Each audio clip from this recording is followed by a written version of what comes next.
All of the plastic bottles in your bathroom are filling up our landfills. The solution is Plain Products. Plain Products sends you shampoo, body wash, hand soap, skin products, all of it in an aluminum bottle that you send back when you're done to be reused. Everything ships carbon neutral. Use code PACMAN for 20% off. We start today with one of the major impeachment inquiry investigations against Joe Biden very quickly imploding. We suspected this was not going to go particularly well for Republicans, mostly because Joe Biden's been in politics for 50 years, and many of the sorts of claims that they are making against him to justify the impeachment inquiry, we would have evidence of by now if this was really the sort of behavior that Joe Biden was engaging in. But let's put that aside.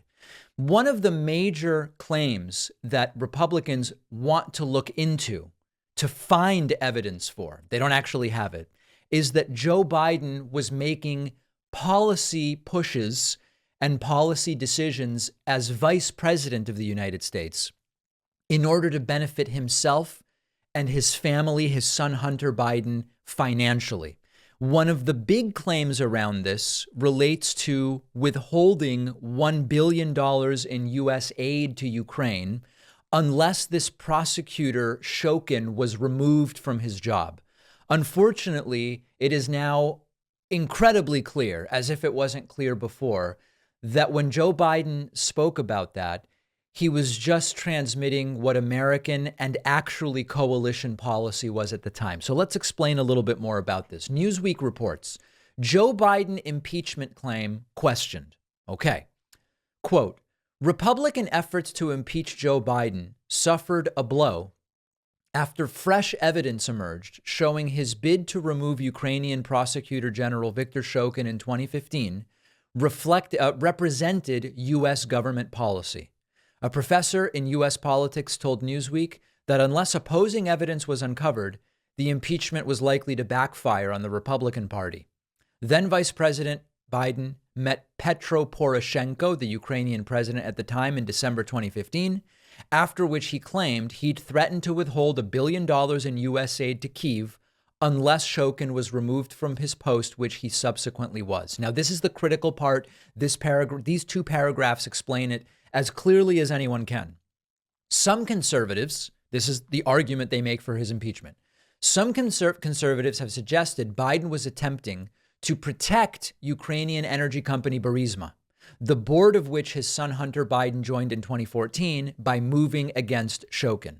However, a pre-meeting memo prepared for Biden by the State Department dated November 25, 2015, made it clear that removing Shokin was the Obama administration's policy. The document called for Shokin's removal, claiming he was widely regarded as an obstacle to fighting corruption, if not a source of the problem. So let me simplify this as much as I can. The argument that the right is making is as follows. Shokin was investigating Burisma. Hunter Biden was on the board of Burisma. Biden worked to help his son make money by getting Shokin out of the way so he would stop investigating Burisma, which would be bad for Hunter Biden's pocket. And maybe if you believe that Hunter was giving kickbacks to Joe Biden, it would be bad for Joe Biden as well. That's the argument from the right. The truth, as we already knew, yet we now have additional documents that are showing this to be the case. As we already knew, it was Obama administration policy in consultation with many of our allies that Shokin was actually corrupt and that he should be removed. This is what we suspected all along, and we now have additional evidence for that. This is only one line of attack against Joe Biden. There are other lines of attack against him as well, but this one is very quickly falling apart. Joe Biden, as I said earlier, has been in national politics for 50 years. To some degree, it's reasonable to think if they still haven't found anything on Biden, maybe it's because he's been pretty careful not to do stupid stuff. Now, you could go further and you could say, well, but David, fine.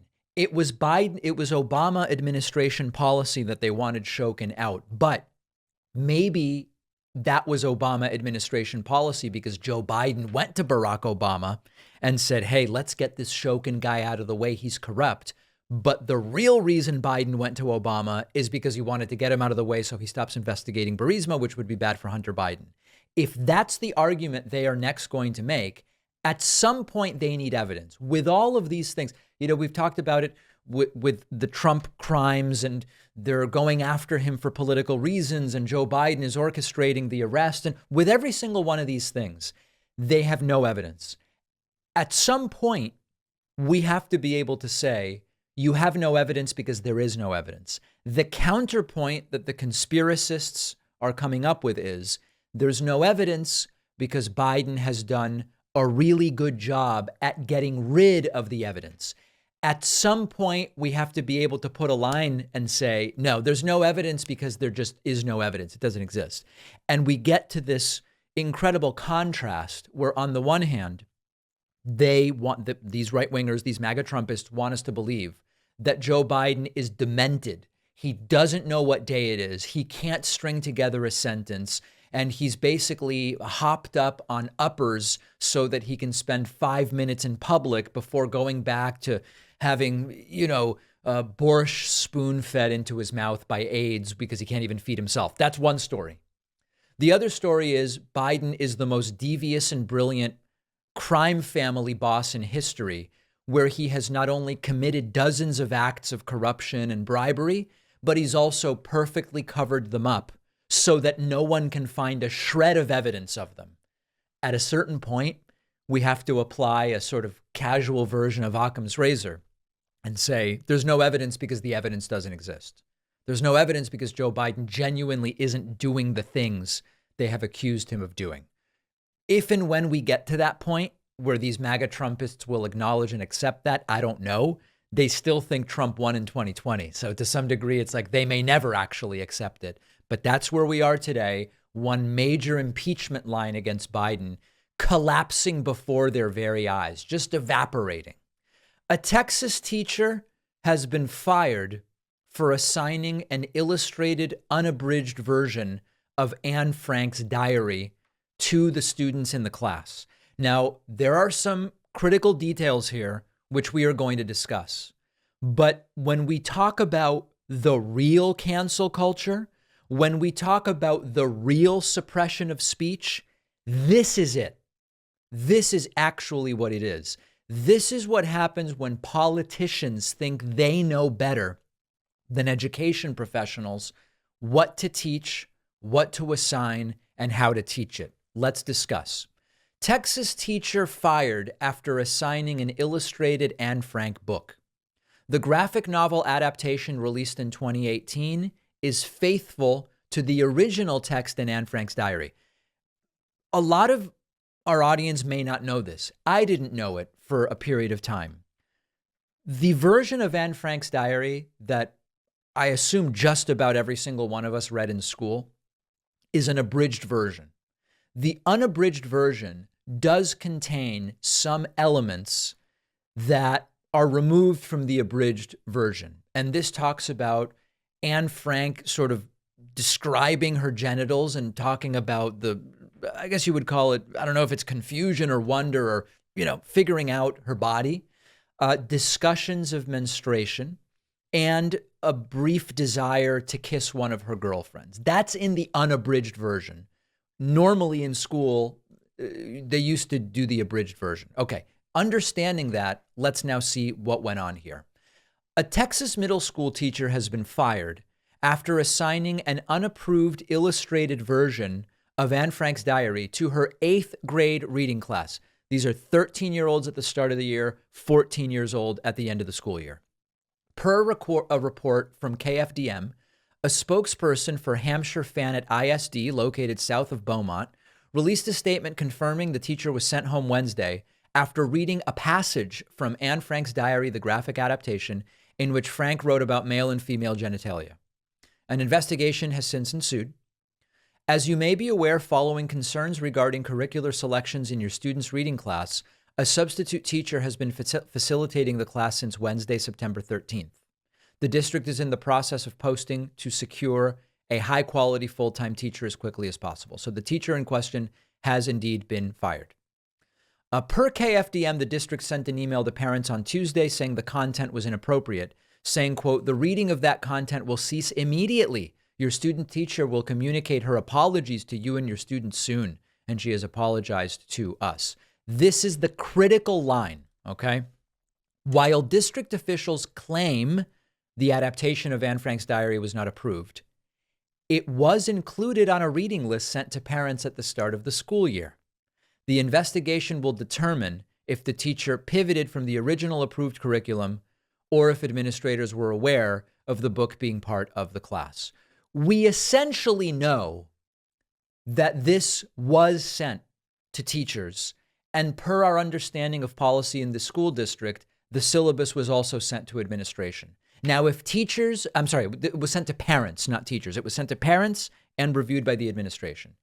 If parents didn't look at it closely, if parents don't know the difference between the abridged and unabridged version, if the administration didn't care to look at it or didn't look at it closely or don't know the difference between the unabridged and abridged version, at minimum, it would be chalked up to, oops, we don't like this, but you actually did tell us, and therefore you certainly shouldn't have been fired. But the real story here is, even this unabridged version, we're talking about 8th graders. This is Anne Frank's diary, written by, I actually don't remember, was Anne Frank 13 or 12, 13 at the time that she wrote? I don't remember Anne Frank's exact age, but these are the things that everyone at that age is thinking about. And you have a situation where this is what happens. These fascist wannabes, which is, I'm not saying they are fascist, but they are fascist authoritarian wannabes. They want to be the ones determining what is read, what words are allowed. Well, Anne Frank mentions she had this idea of what it would be like to kiss a girlfriend, ban it. And we are leaving it up to political actors, and in some cases, the few parents who choose to show up at school board meetings and act like fools. We are leaving it up to them to decide what is appropriate to be teaching kids, rather than the people who are actually experts in education. My preference would be leave the professional educators to determine what is and is not appropriate. And we are seeing this in Florida. We are seeing this in Texas. The right loves to say that the left suppresses speech, polices speech, punishes people for speech, on and on and on and on. And we look around on the left and we say, I mean, I guess I can find some anecdotal examples, but institutionally, it seems to really be happening on the right, not on the left. That is where we find ourselves today. And unfortunately, I have a lot of parents who email me and they'd say, David, I am the biggest supporter in the world of public schools. I know that when you take kids out of public school, you weaken public education. This is what the right wants. And in fact, part of what the right has been doing over the last decades is worsening public schools to then justify defunding them. That this is the process. And parents write to me and they say, the public schools in, some of them are Florida, some are Texas, some are South Carolina, Arkansas. They're saying the public schools are becoming right-wing. They are accepting Prager University material for lesson plans. They are banning things that I think kids should read, Anne Frank's diary being an example of it.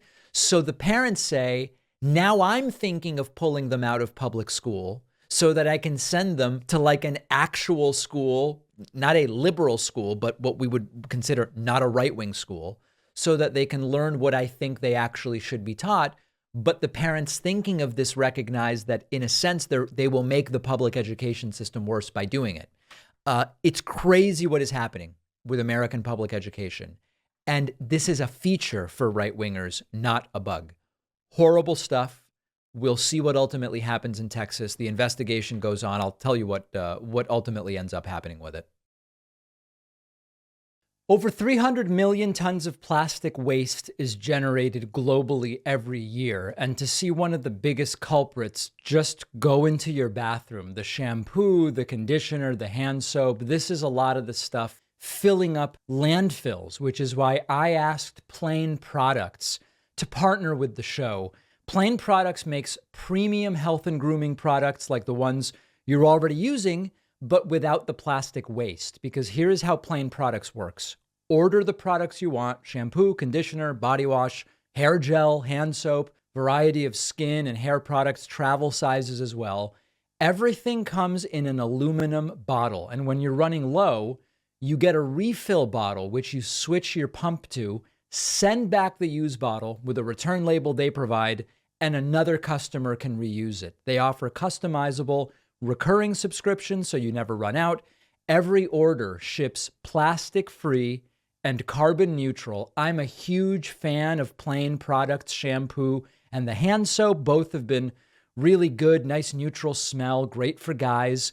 Go to davidpakman.com/green and use the code PAKMAN at checkout for 20% off. The link is down below. Failed former President Donald Trump appears to have admitted to 2 more crimes, according to a former federal prosecutor, Andrew Weissman. This is super, super interesting stuff. We're going to look at a clip from, this is last night on MSNBC. And a panel of people on Lawrence O'Donnell's show were reviewing clips from this bonkers off-the-wall interview that Donald Trump did with NBC's Kristen Welker on Sunday. We reviewed the interview on the Monday show already. Go back and check that out if you want the full scope of insanity from that interview. And they listened to a clip from that interview, and then Andrew Weissman will explain. So we'll pick it up with the guests listening to a bit of that interview, and then check out what Andrew Weissman says about additional criminal admissions that Donald Trump appears to have made during the interview. The most senior lawyers in your own administration and on your campaign told you that after you'd lost more than 60 legal challenges, that it was over. Why did you ignore them and decide to listen to a new outside group? Because I didn't respect them. You'd hired lawyers, them. Sure, but that doesn't mean, you hire them, you never met these people, you get a recommendation, they turn out to be rhinos or they turn out to be not so good. In many cases, I didn't respect them, but I did respect others. I respected many others that said the election was rigged. Look, we have many people, and it's my choice. I happen to know that the election was rigged. Were you calling the shots, though, Mr. President, ultimately? As to whether or not I believed it was rigged, oh, sure. It was my decision. It was my decision. Andrew Weissman, what can Jack Smith and Fonnie Willis do with testimony like that? So I wanted to focus on something he said shortly after that clip, where he said, I knew that we won at 10 o'clock the night of the election, because that was part of something that's gotten very little attention, but that was an effort to stop the count of votes. And the president and his allies had talked about this before the election and then tried to put it into effect on the night of the election, because they knew there would be this thing called the Red Mirage. You may remember this, Lawrence, which was that Trump would be doing better on the night of the election because the mail-in votes had not been counted. So he went out and tried to get the states to stop counting votes. That feeds into the 2 of the 3 charges, like a hand in a glove, which is obstruction and the 241 civil rights violation, because you can't do that. You can't not count American votes. And that was really interesting to me, that he was going back to that in this interview, the sort of stop the count, because that is part of the charges in both Georgia and in D.C. Joyce Vance, if Donald... So listen, Trump wanted to sow chaos. The big picture was Trump wanted to sow chaos, enough of it that he would be able to stay in office, tie the election up in courts for months. But he also would have loved to straight up just disenfranchise voters for Joe Biden in order to maybe pull off some states that he didn't actually win. And Trump has been incriminating himself since day one here. He doesn't listen to lawyers when they actually provide sane advice. He does listen to lawyers when they present him with ridiculous memos, like John Eastman presenting him with the memo that, hey, maybe Mike Pence can just stop the entire thing and, quote, send it back to the states. And then who the hell knows, maybe we can actually win. So the number of times that this happens, where Donald Trump actually provides evidence and a line of investigation, is actually stunning. And there's a real question that people have been emailing me, which is, Is Trump fit to stand trial? Now, I want to be super careful here because as the lawyers in our audience know and have written to me, when we say Trump's nuts, okay, we're saying Trump's nuts in a sort of colloquial media societal framework. But in court, to truly demonstrate that someone is not fit to stand trial or to get a not guilty by reason of insanity, it really is quite a high bar. And there is no evidence that Trump genuinely meets that bar. But there is this colloquial way in which many of you have written to me and said, is Trump actually fit to stand trial here? And even if he is, at a certain point, the number of times that he either straight up admits to crimes or provides what appears to be evidence that is derogatory to him, at a certain point, are his lawyers going to suggest, hey, let's argue you're not fit to stand trial? Now, I think the answer is no, because even if it truly were the legal reality that Trump were unfit to stand trial, Trump's ego would never would not allow him to let his lawyers go forward and try to make that case. But more and more people are emailing me about this. I think it's a different thing. It's not a question of fitness. It's a question of narcissism and ego. As I've said before, we talked about this yesterday a little bit. The reason Trump behaves the way he behaves in depositions, the reason that Trump always says, I would love to testify, I would love to sit down with Mueller or whoever it is and tell him what it is. The reason that Trump thinks that would go in his favor is because Trump thinks he's the smartest person in the room, that they can't catch him lying, that he can convince other people of things that aren't true. And that is a classic narcissistic and ego-driven trait. Do I think Trump is fit to stand trial by the legal definitions? I'm not a legal expert, but all the lawyers that email me say, absolutely, David. Trump would never successfully argue. His lawyers would never successfully argue that he's unfit to stand trial. Is there something wrong with the guy that he keeps admitting to crimes? Of course. And I think it's called narcissism and a completely out of control ego. Donald Trump Jr. announced this morning on X, the platform formerly known as Twitter, the death of his father, Donald Trump Jr. That's right. You are not mishearing this. Do not adjust your television or mobile phone. Don't flush it down the toilet. Donald Trump Jr.'s Twitter account put out, I think now that we used to call them tweets, now that it's called X, we call them excretions, saying that Donald Trump was dead. The best explanation we have right now is that Don Jr. was hacked and Donald Trump is apparently alive. Don Jr. tweeting, quote, I'm sad to announce my father, Donald Trump, has passed away. I will be running for president in 2024. That same verified X account of Donald Trump Jr. then posting, quote, F Joe Biden, stupid ass N-word, and then posting, quote, this just in, North Korea is about to get smoked. We believe that the North Korea comment is not a communication of any kind of American foreign policy. We believe that it is not accurate that Biden is a stupid ass N-word. And we believe it is not accurate that Donald Trump has died. But we don't yet have an explanation. Hacking is the simplest explanation. A couple people wrote to me saying, David, is Trump really dead?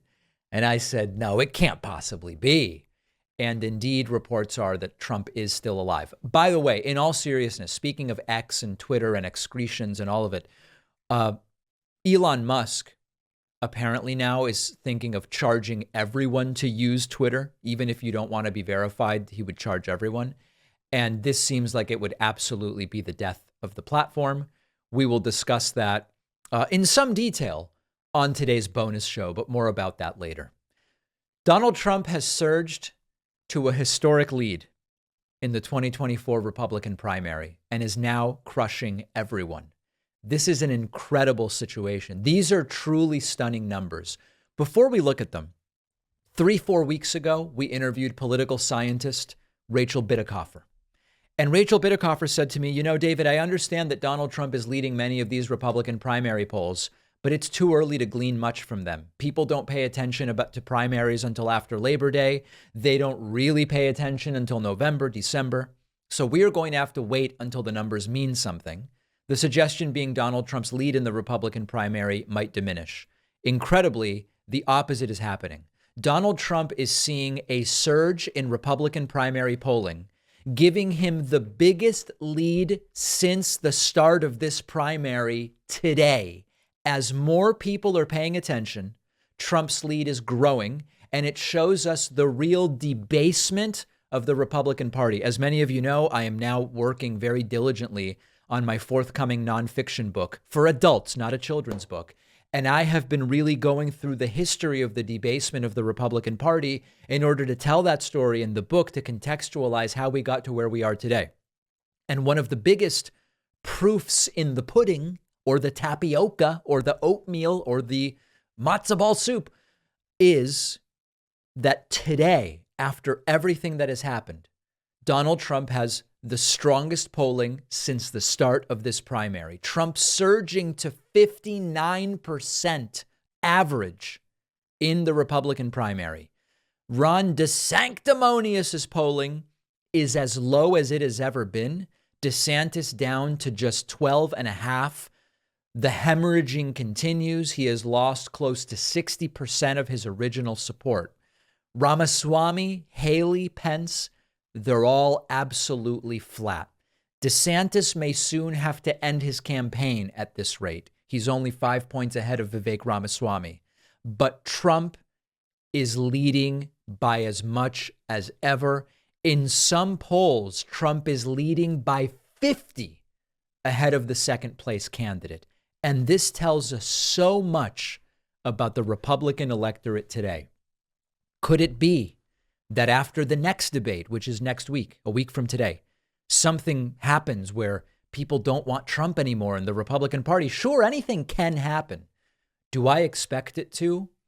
I really don't. I really don't. This is incredible. Now, while we are reviewing the numbers, let's also look at the numbers on the Democratic side, where Joe Biden is now polling an average of 67%. Robert F. Kennedy Jr. at one point was polling 20 in a Democratic primary. He's now down to 12. He's lost about half of his support. Marianne Williamson at one point was polling about 9. She's now down to 5. She's lost about 45% of her support. That is the Democratic primary. And then maybe most interestingly, where is national polling right now? Because one of the arguments that is being made by some on the left that is scaring them about Joe Biden is that Biden's losing every national poll against Trump. Now, it really is too early to take these polls super seriously, and you will see why in a moment. But let's review where the hypothetical national polls are. There's a new Emerson poll out, which has Biden 1 point behind Donald Trump. But there is a full 15% of the electorate there, 10 to 15%, that currently supports someone else or no one yet. They aren't sure. That 10 to 15% is the difference maker. There's a YouGov Yahoo News poll, which has Biden tied with Trump and leading DeSantis by 3. And there is a new Morning Consult poll, which has Biden tied with Trump and leading DeSantis by 4. And then lastly, a YouGov CBS News poll where Trump leads Biden by 1. But there is a full 11% of the electorate that is either supporting someone else or they don't know yet. So let's talk about the themes here. Number 1, the theme is Trump is running away with the Republican primary. Number 2, the theme is Democratic primary support is coalescing around Joe Biden at the same time that many Democrats would love to have someone else representing the Democratic Party. And number 3, Trump is clearly doing better than DeSantis against Biden. So this isn't good news for Ron DeSantis. It's potentially bad news for Joe Biden. But at this early stage of the game, 10 to 15% of the electorate is not yet supporting Trump nor Biden in those polls. As we know, even a 7-point margin in a general election is very, very big. So those folks who have not yet decided ultimately are going to decide who wins this presidential race. So it's just very early. If I'm Biden, I'm not thrilled. That's for damn sure. But it is not the disaster that many on the left are claiming it to be. Here are my questions for you. leave your answers in a comment, write into info@davidpakman.com. However you want to communicate, send me a telegram. Question number 1. Does anyone other than Trump have a shot in the Republican primary, or are you ready to call the Republican primary over? And then question number 2, are you worried about the head-to-head Biden versus Trump polling that we are seeing? Those are the 2 questions. Does anyone other than Trump have a shot in the Republican primary? And are you worried about the general election polling? Let us know. We will follow up. Make sure you're subscribed on YouTube at youtube.com/The David Pakman Show. We're going to be back with more before you know it. A very quick break. Don't forget that the best way to support The David Pakman Show is by becoming a member, which gives you access to the daily bonus show, the regular show with no commercials. You also get access to our entire archive of every episode dating back a really long time, and plenty of other awesome membership perks. Go to joinpakman.com, joinpakman.com. Here's something interesting. Howard Stern declared on his program this week that, hell yes, he is woke. And right-wingers are completely losing their minds. Now, those people know after Howard Stern said he watches the David Pakman Show, that was a big day. The David Pakman membership costs $6 a month. Right. I explained I've been listening to Howard Stern for more than 20 years, and I like a lot of what he's been saying politically over the last 5 years. What I find fascinating about what I'm about to play for you is that Howard Stern is talking about exactly what I've talked about when it comes to woke. The right has perverted woke. The right has cartoonified woke into being whatever, they like to talk about blue-haired lesbians or what. They've caricatured wokeness into some kind of free speech suppressing, tone and language policing insanity, where everyone has to, declare their pronouns and what the truth is. Woke means, hey, you know what? I've become aware of problems in society that are bigger than one person to fix. I've become aware of issues with the world we live in that we need to work together to fix. That's what wokeness actually is. And it's been perverted. And let's listen to this clip. It's very interesting where Howard says, people say I'm woke like it's bad. You know what? I guess I am woke. And he is doing what we've talked about, which is just take the term back. Woke is good. The opposite of woke is bad. And by the way, when we look at when you poll Americans about their views on wokeness, more see it as a good thing than a bad thing, even despite the smear campaign on wokeness from the right. And on most issues, a majority of the country identifies with the woke point of view. Let's listen. I'll play you the clip, but he does say, I'm a big Howard Stern fan, and I started, but how he goes, yeah, but Howard is woke now. I hear that a lot, geez. That I'm not good anymore because I'm woke. My whole career I've been hearing. Well, maybe Metamucil is woke. Stop eating it. Yeah. By the way, I kind of take that as a compliment. We're going to deal with the Metamucil portion of this. That's too big a story to deal with in this segment, just so people know. That I'm woke. I'll tell you how I feel about it. To me, the opposite of woke is being asleep. And if woke means I can't get behind Trump, which is what I think it means, or that I support people who want to be transgender, or I'm for the vaccine, well, dude, call me woke as you want. I'm not for stupidity. I ran out Friday morning. I was over at CVS. Thank you, CVS. I went over there 9 a.m. and got myself that new vaccine for COVID. Science. This country is so great. You can get it for free. I mean, everyone can get it for free except me. I had to pay for it because for some reason my insurance, they take your insurance card and they go, oh, your insurance for some reason doesn't. I go, I got this. How did you wind up with a bad policy? What's wrong with you? Cost me $300 for me and Beth. What? Yeah. No, more. Anyway, the rest of you will not have to pay. Stop it. No, they take my information. They say they don't even look anymore because they have me in the file. And they say, has your insurance changed? No. Here's your shot. I don't know what's going on. But anyway, I didn't care. I wanted it. I got there super early. And I was like the first one, and I got that shot, and I'm like, God bless the United States. God bless the United States. I get every vaccine out. Good. And for those of you who think the government's trying to kill you or implant chips, Or go they're ahead with chipping you. I don't know why they're chipping you. Go for those conspiracies. But I am woke, and I love it. I want to be awake. I want to read legitimate news sources. Here's how woke I am. I believe the election was not rigged. Because did you hear Trump's latest statement about how he decided the election was fake? Was that he just felt that way? Yeah, and he had a feeling. Listen to his lawyer. You get the point, okay? I love this for a couple different reasons. Number one, I love it because I've been around the Howard Stern audience long enough to know that there's a significant right-wing contingent of Howard's audience that loves Trump, and they are absolutely infuriated. They are disgusted. If you go on the Howard Stern subreddit or you look on the comments on the Howard Stern Instagram account or wherever, there are these MAGA people that are just furious with Howard Stern over his opposition to Trump and his support of vaccines and his support of science or whatever. But it's like, what are you going to do? Go to Opie and Anthony? I don't even know if they're still on the air. Or Man Cow? So anyway, it's funny to see them just melting about all of this. But the most important thing here is, how did wokeness become bad?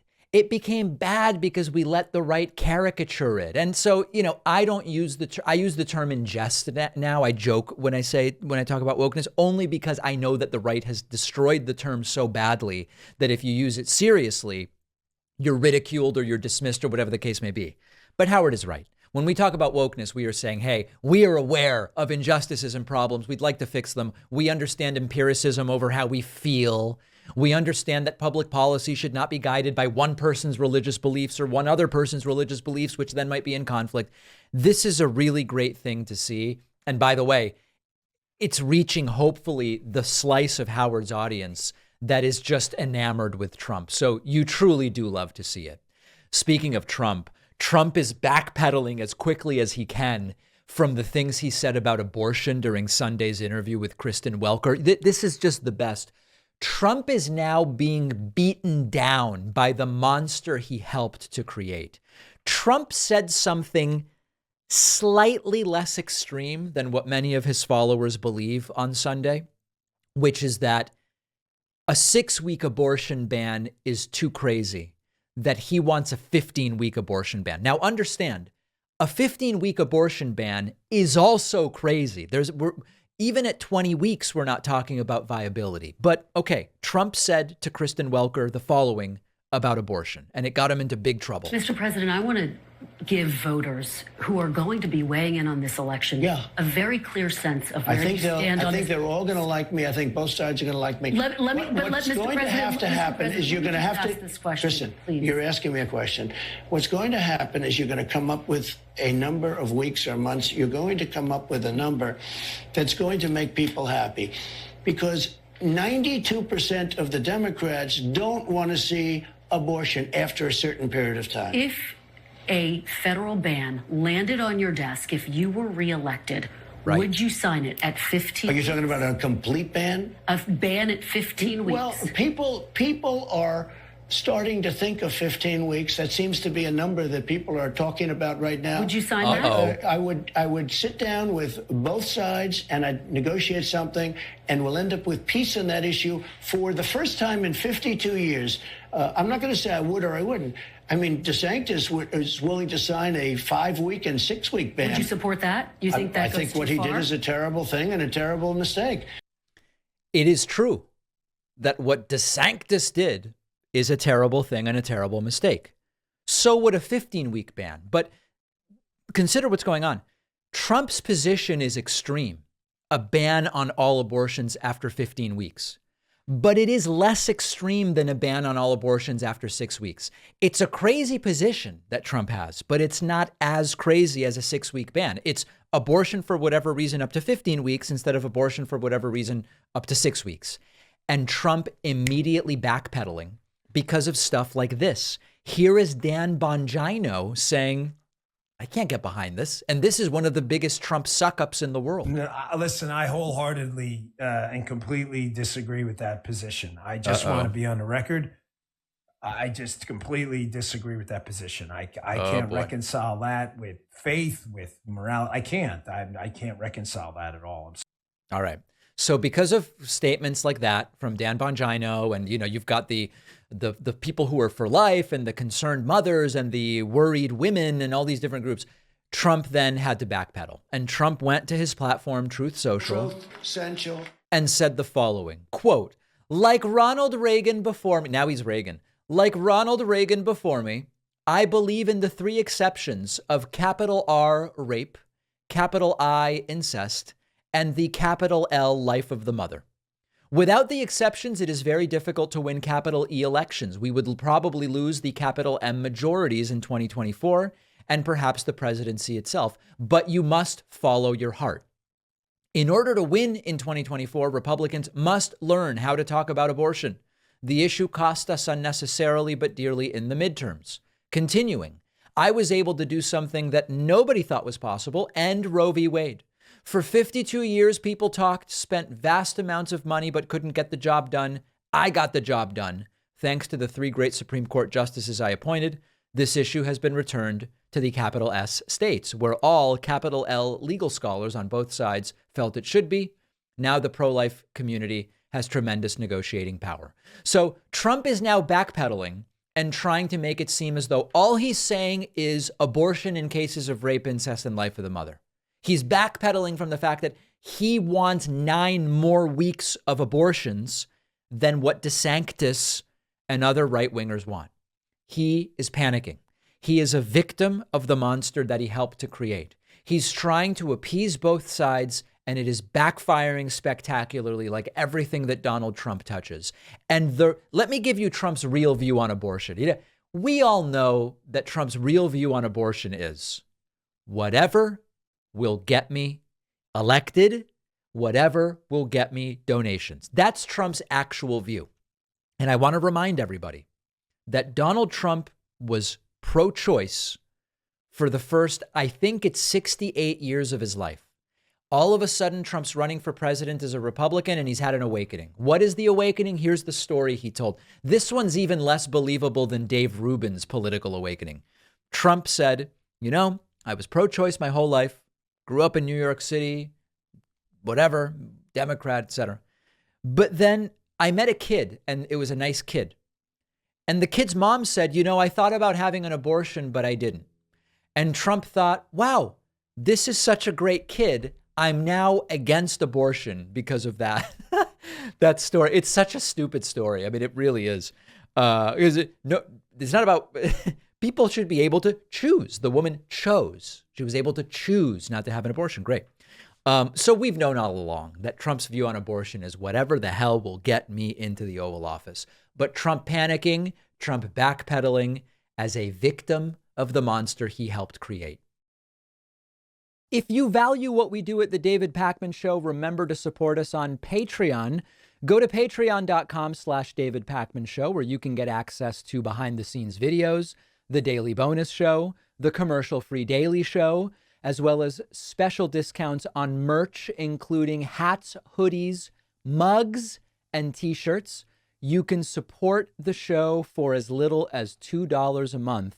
Check it out at patreon.com/David Pakman Show. Radical Republican Congresswoman Lauren Boebert's problems as a result of public sex acts and vaping in a theater are not ending anytime soon. This is fascinating stuff. Our friends over at Midas Touch have the story.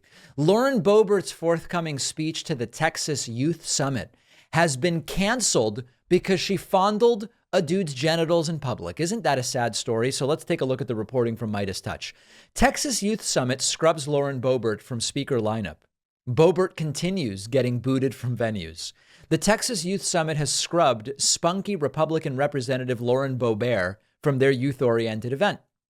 The group announced the addition of Boebert after the Colorado congresswoman was kicked out of Buell Theater in Denver for disruptive behavior, which included vaping, flash photography, and fondling between her and her date. So they came to her rescue. The Texas Youth Summit courageously and bravely invited Lauren Boebert to speak after she was treated so unfairly by the people, the ushers and security guards at the theater. Okay, Boebert was then caught lying about the details of the removal after CCTV footage was released. This did not deter the Texas Youth Summit from announcing Boebert's addition. They announced and described her as a devout Christian who seeks to honor God in all that she does. They mentioned she wore a gun on her hip when she spoke at the event last year. They published this. Lauren Boebert was announced as part of the VIP reception, where you can also meet Charlie Kirk, Byron Donalds, Don Jr., and Kimberly Guilfoyle. She was getting the full celebrity treatment. After Midas Touch broke the addition of Boebert, the Texas Youth Summit quietly removed her from the lineup, deleted every social media post announcing the addition. Uh-oh. A Google site search revealed Boebert's name was scrubbed from the entire webpage. Don't MAGA Republicans call this cancel culture? And they have a bunch of the tweets. We are excited to announce Congresswoman Boebert is added to our All-Star Texas Youth Summit lineup. Free to ages 12 to 26. 27 plus you pay at the beautiful Woodlands Marriott. They had an image. She's going to speak. Uh-oh, this post is being deleted. That is trouble. So it's cute, right? I mean, it's cute. The Texas Youth Summit proudly and courageously invited her to show how they are not going to allow her to be canceled. And then all of a sudden, when it's spotlighted that this lunatic is getting allowed, being invited to speak, they quietly remove it. They cancel the entire thing. It's like it never happened. Fine. Oh, they had a change of heart or it was bad publicity or whatever. But what about the voters? What about the hypocrisy of the voters? Will Republican voters in Colorado not vote for Lauren Boebert? Or will they still vote for her over Adam Frisch because at least she's not a Democrat? That's the question. We won't know the answer until November of 2024. But I want to remind people again, the Republicans' control of the House of Representatives could hinge on whether Lauren Boebert or Adam Frisch win in Colorado in November of 2024. AdamForColorado.com. He lost by only 500-something votes in 2022. We can get Boebert out, and we might even be able to take the House from Republicans. So it is critically important that we say, hey, you know what? We can't count. If you're counting on Republican voters not being hypocrites to win an election, you're going to be disappointed. So what we have to do is we have to make sure every single one of us is registered in Colorado and that we actually vote if you are in Boebert's district. I actually forget, is it the 3rd, 14th, or 4th district? Lauren Boebert Wiki. Let's see. Which district is it? It's the 3rd district. If you live in Colorado's 3rd congressional district, make sure that you're planning to vote, you're registered to vote, etc., because your vote could actually decide whether Democrats or Republicans control the House of Representatives for the next 2 years, which is an incredible responsibility and opportunity. Lauren Boebert's problems after fondling a dude in public go further than just maybe losing the House of Representatives for Republicans in 2024. She may have committed multiple crimes on that day. Now, there are a bunch of aspects to this story. It is really stunning stuff, as I like to say. So let's talk it through. One element here is that Colorado law says public indecency is when a person performs certain acts in a public place or in a place where the public is likely to see them, including, and this is critical, lewdly fondling or caressing another individual. Now, whatever your opinion is, whatever my opinion is, whatever anyone's opinion is about whether you should be allowed to or not lewdly fondle others in public in Colorado, if we are for law and order, we must go by what the law is.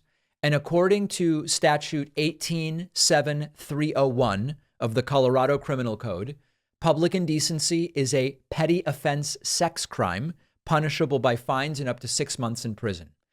Lauren Boebert's actions the other day in that theater may make her a sex criminal. Think about that.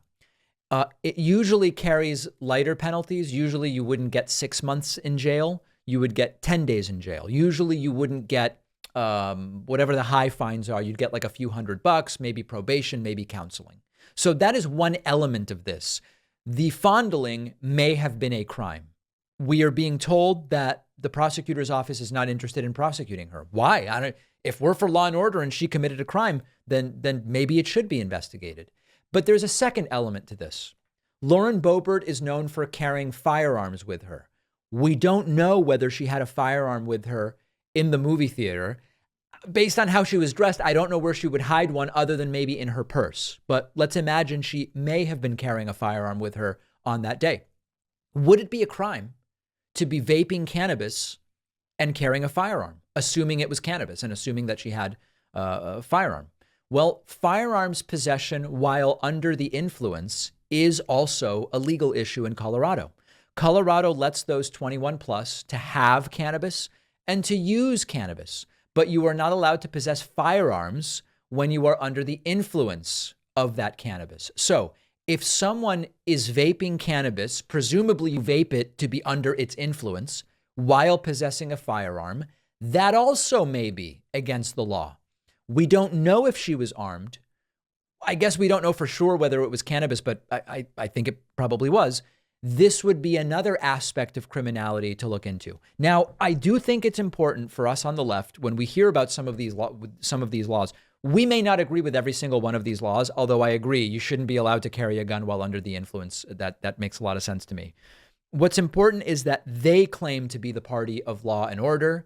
They claim to be the party of personal responsibility. But then they want to be excused because this was just, it's just funny. I was just being eccentric, Boebert said.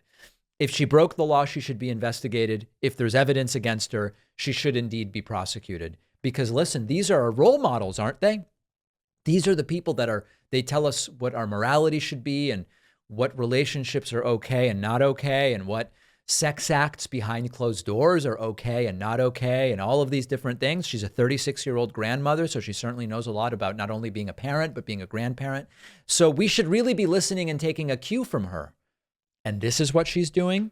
She shouldn't get excused. She should actually have to face consequences if she did commit a crime. Also, this is all very crazy, and she has no business being in a position of power. So that's the sort of like big takeaway.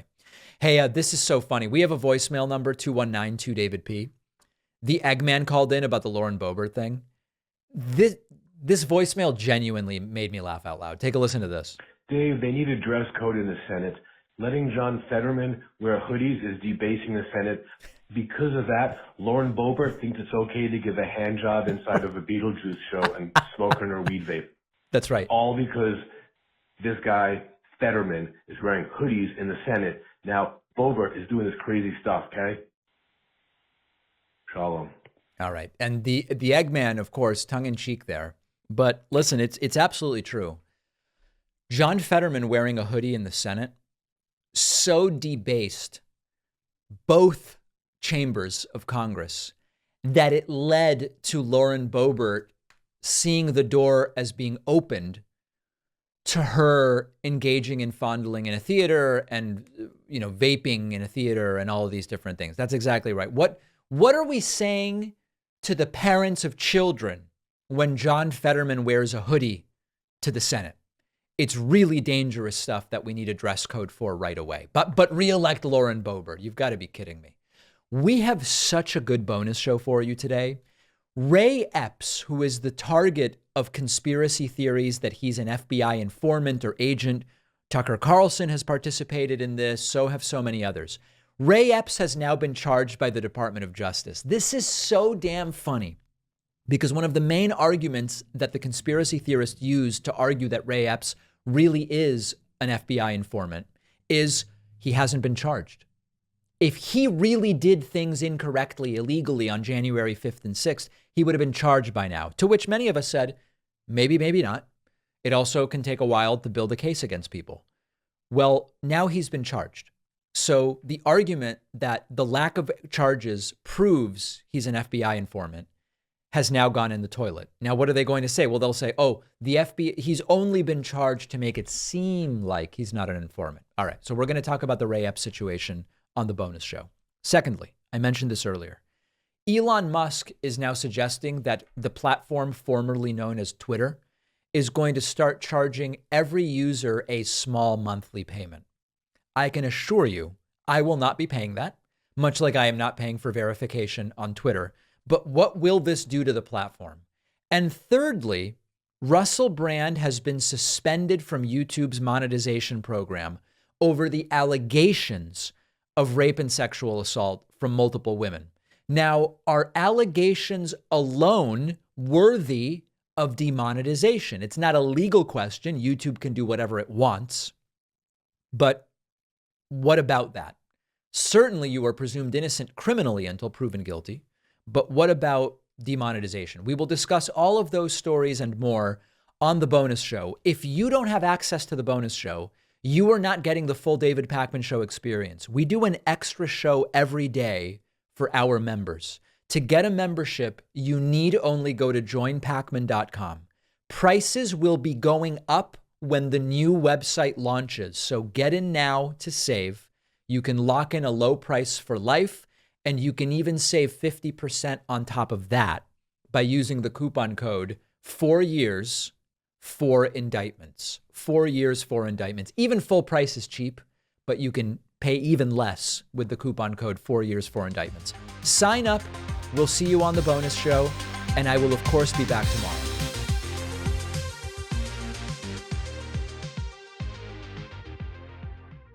Thanks a lot for watching today's show. I just want to take a second to tell you about today's sponsors. All of the plastic bottles in your bathroom are filling up our landfills. The solution is Plain Products. Plain Products sends you shampoo, body wash, hand soap, skin products, all of it in an aluminum bottle that you send back when you're done to be reused.